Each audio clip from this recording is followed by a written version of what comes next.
இந்திய வரலாற்றில் இரு வாழ்க்கை வாழ்ந்த ஒரே மன்னன் அசோகன். முதலில் அவன் ஒரு கொடூரமான போர் வீரன்.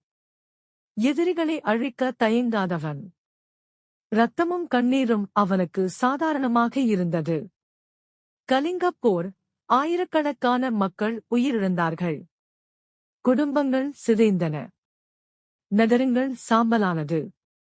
அந்த போருக்குப் பிறகு அசோகன் போர்க்களத்தை பார்த்தான். மனித உடல்கள், அழுகே, வலி. அந்த நாள்தான் அவன் வாழ்க்கையை மாற்றியது. நான் என்ன செய்தேன் என்று அவன் மனம் கேட்டது. அதன் பிறகு அசோகன் வாள் வைத்த கையை கீழே இறக்கினான். அதற்கு பதிலாக அவன் தர்மத்தை எடுத்துக்கொண்டான். புத்த தர்மத்தை ஏற்றுக்கொண்டான்.